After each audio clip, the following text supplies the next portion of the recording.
इस वीडियो में हम लिव इन कपल्स के लिए क्या फाइनेंशियल टिप्स होनी चाहिए उसके बारे में बात करेंगे। पहला पॉइंट है स्टेट प्लानिंग, संपत्ति नियोजन, क्योंकि ज़्यादातर फाइनेंशियल इंस्टीट्यूशन लिविंग पार्टनर्स को कानूनी जीवन साथी के रूप में मान्यता नहीं देते, इसीलिए वसीयत बनाना ज़रूरी है। इससे ये इंश्योर होगा कि आपको मृत्यु के बाद आपकी प्रॉपर्टी आपकी इच्छा अनुसार बांटी जाएगी।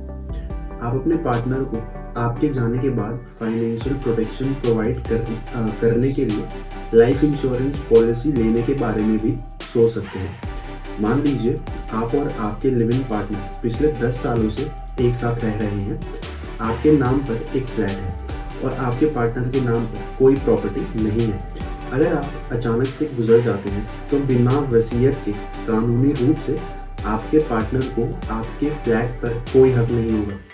वसीयत बनाकर आप ये इंश्योर कर सकते हैं कि फ्लैट आपके पार्टनर को ही मिलेगा। साथ ही आप लाइफ इंश्योरेंस पॉलिसी लेकर अपने पार्टनर की आर्थिक मदद भी कर सकते हैं ताकि उन्हें आर्थिक परेशानी का सामना ना करना पड़े। नेक्स्ट और दूसरा पॉइंट है लीगल एग्रीमेंट्स, कानूनी समझौते।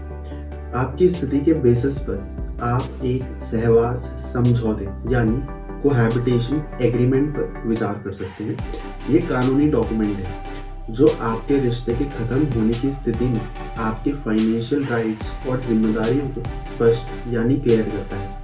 मान लीजिए आप और आपके पार्टनर पिछले 5 सालों से एक साथ रह रहे हैं। आपने during the time of relation दोनों की कमाई से एक साथ एक घर खरीदा है। सहवास समझौते में आप ये तय कर सकते हैं कि अगर रिश्ता टूट जाता है तो घर का मालिक कौन होगा, घर को कैसे बेचा जाएगा, पैसों को कैसे बांटा जाएगा, आप दोनों में से किसका किस चीज पर हक होगा, जैसे कि फर्नीचर, गाड़ी एक्सेट्रा। ये समझौता भले ही शादी के डॉक्यूमेंट जैसा ना हो, लेकिन ये दोनों पक्षों को प्रोटेक्शन प्रोवाइड करता है और फ्यूचर में किसी भी तरह के विवाद से बचाता है। आपको इन सारी इंपॉर्टेंट चीज़ों को सहवास समझौते में देखना चाहिए या कंसिडर करना चाहिए, जिसमें से पहला है डिवीजन ऑफ प्रॉपर्टी। यदि आपने रिश्ते के दौरान प्रॉपर्टी खरीदी है तो आपको ये तय करना होगा कि अगर रिश्ता टूट जाता है तो इसका क्या होगा। दूसरा आता है लोन। यदि आपके पास कोई लोन है तो आपको ये तय करना होगा कि इस लोन का जिम्मेदार कौन होगा, इस लोन की ईएमआई कौन चुकाएगा। नेक्स्ट है इनकम एंड एक्सपेंडिचर। आपको ये तय करना होगा कि आप अपनी आय और खर्चों को कैसे शेयर करेंगे। देन आता है बच्चों का समर्थन। यदि आपके बच्चे हैं तो आपको ये तय करना होगा कि अगर रिश्ता टूट जाता है तो उनकी देखभाल कौन करेगा, एक्सेट्रा एक्सेट्रा। तो आपको इन सारे पॉइंट्स को कंसिडर करना चाहिए। नेक्स्ट और थर्ड पॉइंट है डोंट पूल रिसोर्सेज, संयुक्त खाता न रखना। ये एक अच्छा विचार नहीं है, खासकर जब घर चलाने की बात आती है। जॉइंट अकाउंट्स के बजाय आप अलग अलग बैंक अकाउंट्स रखें।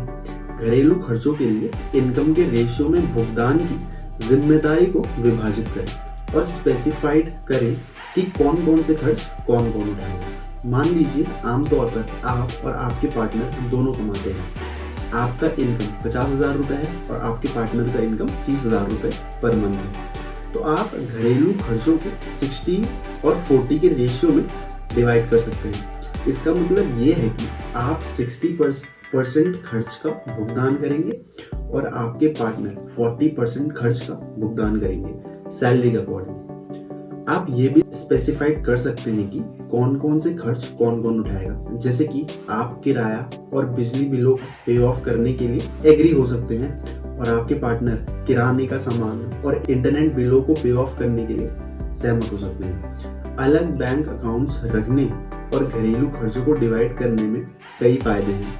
यह आपको अपनी फाइनेंशियल लिबर्टी बनाए रखने में मदद करता है। यह आपको अपने खर्चों पर अच्छे ढंग से कंट्रोल रखने में भी मदद करता है। ये गलत फहमी और तनाव को कम करने में मदद करता है। ये आपको ये देखने में मदद करता है कि आपका पैसा कहाँ जा रहा है। ऐसा करना इम्पोर्टेंट है कि आप अपने पार्टनर को साथ बैठाकर अपनी फाइनेंशियल सिचुएशन पर खुलकर डिस्कस करें। एक साथ काम करके आप एक ऐसा फाइनेंशियल प्लान बना सकते हैं जो आप दोनों के लिए काम करेगा। नेक्स्ट और फोर्थ पॉइंट है डू नॉट इन्वेस्ट और बाय एसेट जॉइंटली। अपने पार्टनर के साथ भले ही आप लंबे समय से साथ रह रहे हो, जॉइंटली रूप से इन्वेस्ट करना या प्रॉपर्टी खरीदना हमेशा बुद्धिमानी नहीं होता है। अलग अलग इन्वेस्ट करने के कुछ कारण हैं जो कि हैं, पहला लिबर्टी। अलग अलग इन्वेस्ट करने से आपको अपने फाइनेंशियल गोल्स और रिस्क टॉलरेंस के अनुसार इन्वेस्ट करने की लिबर्टी या स्वतंत्रता मिलती है। दूसरा है रिस्पॉन्सिबिलिटी क्लैरिफिकेशन इंडिविजुअल इन्वेस्टमेंट। इससे ये स्पष्ट हो जाता है कि कौन किस इन्वेस्टमेंट के लिए रिस्पॉन्सिबल है। देन आता है चेंज इन रिलेशनशिप। अगर फ्यूचर में आपका रिश्ता खत्म हो जाता है तो अलग अलग इन्वेस्टमेंट होने से प्रॉपर्टी का बंटवारा आसान हो जाता है। मान लीजिए आप और आपके पार्टनर दोनों बच्चों की एजुकेशन के लिए सेविंग्स करना चाहते हैं।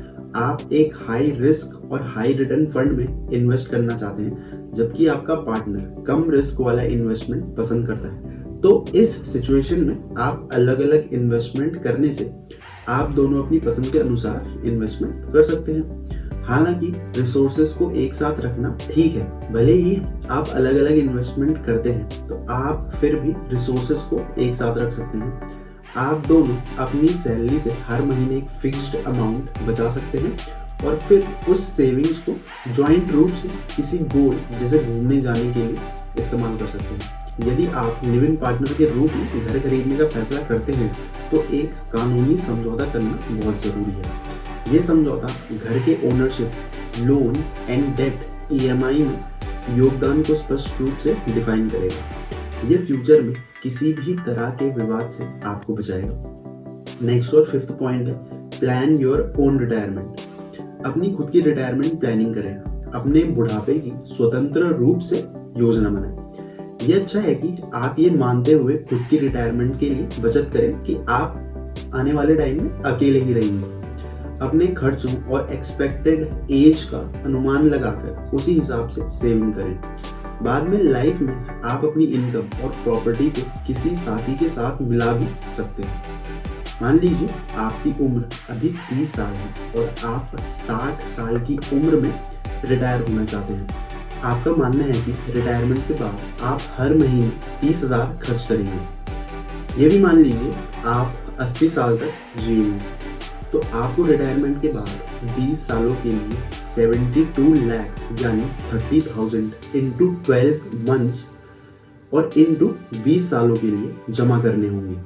ये सिर्फ एक एग्जाम्पल है। आपको अपने खुद के खर्चों, एक्सपेक्टेड लाइफ स्पैन और रिटायरमेंट के लिए डिजायर्ड लाइफस्टाइल के बेसिस पर अपनी सेविंग्स की प्लान या योजना बनानी चाहिए। आप फाइनेंशियल रूप से आत्मनिर्भर होंगे। आप रिटायरमेंट के बाद मनचाही जिंदगी भी जी सकेंगे। आप किसी पर आश्रित यानी डिपेंड नहीं रहेंगे और यही रिटायरमेंट गोल बनाने का या फिर रिटायरमेंट के लिए इन्वेस्टमेंट करने का फायदा है। नेक्स्ट और सिक्स्थ पॉइंट है सिक्योर रिस्क सेपरेटली, जिसमें पहला आता है हेल्थ इंश्योरेंस। दोनों माता पिता को अलग अलग हेल्थ इंश्योरेंस खरीदना चाहिए, क्योंकि हो सकता है कि आपको फैमिली फ्लोटर प्लान न मिल पाए। फैमिली फ्लोटर प्लान में पूरा परिवार एक ही पॉलिसी के तहत कवर होता है, लेकिन कई इंश्योरेंस कंपनियां लिव इन पार्टनर या उनके बच्चों को शामिल नहीं करती। दूसरा है लाइफ इंश्योरेंस। लाइफ इंश्योरेंस खरीदना भी मुश्किल हो सकता है, क्योंकि इंश्योरेंस कंपनियां केवल लाइफ पार्टनर और खून के रिश्तेदारों को ही नॉमिनी के रूप में मान्यता देती हैं। हालांकि आप अपने बच्चों को बेनिफिशियरी बना सकते हैं। लाभार्थी वो होता है जिसे पॉलिसी होल्डर की मृत्यु के बाद बीमा अमाउंट यानी इंश्योरेंस अमाउंट मिलती है।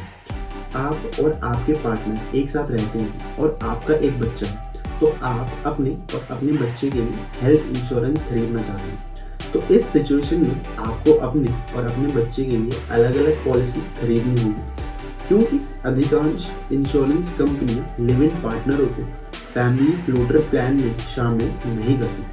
इसी तरह आप अपने पार्टनर को नामित व्यक्ति के रूप में लाइफ इंश्योरेंस नहीं ले सकते, लेकिन आप अपने बच्चों को लाभार्थी बना सकते हैं ताकि आपके जाने के बाद उसे आर्थिक मदद मिल सके। नेक्स्ट और 7 पॉइंट है इनहेरिटेंस एंड विल। विल मतलब वसीयत। ज्यादातर फाइनेंस इंस्टीट्यूशन और बाकी के other institution live in partner को नॉमिनी के रूप में मान्यता नहीं देते। इसका मतलब है कि अगर आप बिना वसीयत यानी इंटेस्टेट मर जाते हैं तो आपके पार्टनर को कानूनी रूप से आपके बैंक खातों या बैंक अकाउंट या अदर जॉइंट इन्वेस्टमेंट तक पहुंचने में परेशानी हो सकती है। विवाहित पार्टनर के विपरीत उन्हें विरासत में संपत्ति मिलने का कोई स्वचालित अधिकार नहीं है। इसीलिए अपने लिव इन पार्टनर को आर्थिक रूप से सुरक्षित रखने के लिए विल यानी वसीयत बनाना बहुत जरूरी है। विल एक कानूनी डॉक्यूमेंट है जो स्पष्ट रूप से बताता है कि आप अपनी मौत के बाद अपनी प्रॉपर्टी किसे देना चाहते हैं। आप और आपके पार्टनर पिछले 10 सालों से साथ रह रहे हैं तो आपके नाम पर एक फ्लैट और कुछ इन्वेस्टमेंट है, तो आप ये इंश्योर करना चाहते हैं कि आपके पार्टनर को आपकी मौत के बाद आपका फ्लैट और इन्वेस्टेड अमाउंट मिल जाए। तो विल बनाकर आप इस बात की पुष्टि कर सकते हैं कि आपका फ्लैट और इन्वेस्टेड अमाउंट सीधा आपके पार्टनर को ट्रांसफर कर दिए जाए। इससे आपके पार्टनर को फ्यूचर में किसी भी कानूनी विवाद से बचने में मदद मिलेगी। तो यही वो सारी टिप्स थी जो लिव इन कपल्स को ध्यान में रखनी चाहिए। विद दैट सेड दोस्तों, अगर वीडियो पसंद आया हो तो वीडियो को लाइक, शेयर और चैनल को सब्सक्राइब करना ना भूलें। More informative content is on the way. Thanks for watching.